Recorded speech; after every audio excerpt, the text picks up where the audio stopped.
Saya ni memang naturally very curious.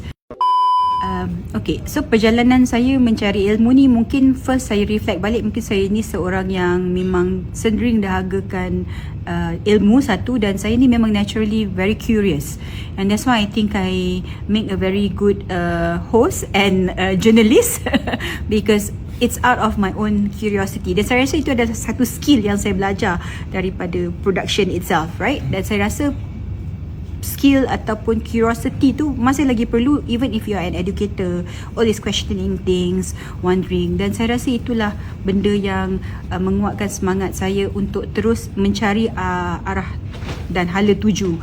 Dan sometimes kan, macam kalau saya share tadi dengan participants, kerana apa yang kita lalui sekarang ini, dia mungkin dia tak akan kekal lama. So kalau kita berada dalam satu posisi, agar kita dalam satu company, dan kita macam saya sebagai penyampai radio dan TV host, kalau saya tak bergerak dan saya tak evolve, okay, mungkin saya tak akan relevant.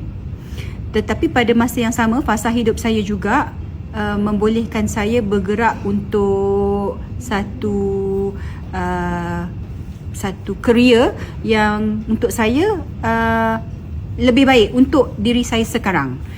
So apa yang menguatkan semangat saya ialah always be curious, dan sesuatu benda yang kita ada tu kita selalu kena ingat yang dia tak akan ada dengan kita selama-lamanya.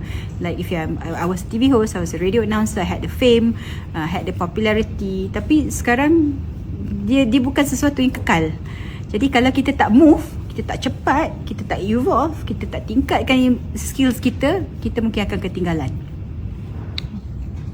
Okay, saya punya invitation kepada anda di luar sana, sekiranya anda ada sesuatu impian ataupun dream yang anda dambakan, dan mungkin at a point of your life dia mungkin terberhentilah, ataupun dia akan jadi satu cita-cita yang belum lagi dicapai, bukan tak tercapai.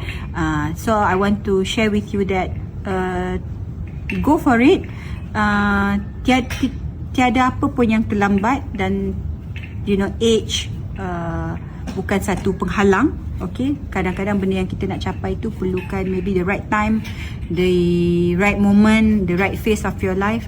So find the courage, because kita pun at the end of the day, kalau kita tak cuba, kita tak tahu apakah potensi diri kita, dan kita pun tak nak menyesal di kemudian hari. So jangan takut untuk mengambil peluang, dan jangan takut untuk mencabar diri kita untuk menjadi lebih baik, because at the end of the day, as a human being, kita punya purpose lah untuk grow to be the better version of ourselves.